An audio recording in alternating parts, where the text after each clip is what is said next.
Hello बच्चों, आज मैं आप लोगों के सामने ध्वनि कविता लेके आई हूँ। कक्षा 8 के पाठ्य पुस्तक में है। पाठ्य पुस्तक का नाम है बसंत भाग 3।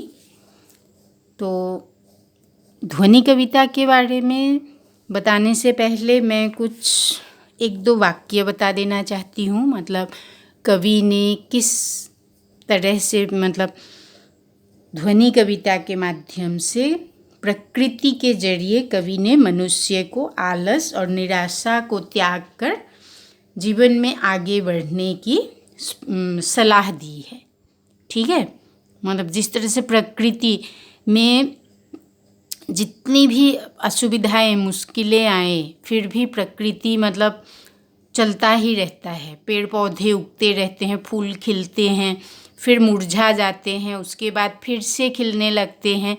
उस तरह से मनुष्यों को भी आलस त्यागना चाहिए और निराशा को त्यागना चाहिए और जीवन में आगे बढ़ना चाहिए। ठीक है बच्चों, तो सबसे पहले क्या लिखा है देखो। ध्वनि कविता, कवि है सूर्यकांत त्रिपाठी निराला जी। अभी न होगा मेरा अंत, अभी अभी ही तो आया है मेरे वन में मृदुल वसंत, अभी न होगा मेरा अंत। तो यहाँ क्या लिखा है देखो। अर्थ में कवि सूर्यकांत त्रिपाठी जी ध्वनि कविता के जरिए कह रहे हैं कि उनका अंत अभी नहीं होगा। उनके जीवन में अभी अभी कोमल बसंत का आगमन हुआ है, अर्थात उनका जीवन अभी यौवन प्राप्त हुआ है। जिस तरह से बसंत ऋतु के आने से प्रकृति यौवन प्राप्त होता है, उसी तरह से कवि के जीवन में भी यौवन का आगमन हुआ है। उनका मन अभी जोश और उत्साह से भरा हुआ है। उत्साह प्राप्त हुआ है भी लिख सकते हैं और उत्साह से भरा हुआ है भी लिख सकते हैं। जब तक वे अपने लक्ष्य को प्राप्त नहीं करेंगे तब तक उनका अंत नहीं होगा। उसके बाद देखिए, हरे हरे ये पात डालियाँ कलियाँ कोमल गात, मैं ही अपना स्वप्न मृदुल कर फेरूंगा निद्रित कलियों पर, जगा एक प्रत्युष मनोहर। उक्त पंक्तियों के जरिए कवि ने प्रकृति के बारे में कहा है कि चारों तरफ हरे भरे पेड़ हैं और पेड़ पौधों पर कोमल कलियां अब तक आलस्य से भरे हैं और सो रहे हैं। मैं अर्थात कवि उन कलियों पर हाथ फेर कर जगाएंगे और सुंदर प्रातःकाल का आभास देंगे। कवि के कहने का अभिप्राय यह है कि जितने भी आलसी और निराश लोग हैं, सब कुछ छोड़कर बैठे हैं, उन्हें वे रास्ता दिखाएंगे और उन्नति के पथ पर चलने की शिक्षा देंगे। ठीक है, उसके बाद नेक्स्ट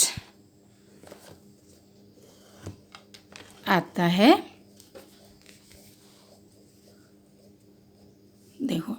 पुष्प से तंद्रालस लालसा खींच लूँगा मैं, अपने नवजीवन का अमृत सहर्ष सींच दूँगा मैं, द्वार दिखा दूँगा फिर उनको, है मेरे वे जहाँ अनंत, अभी न होगा मेरा अंत।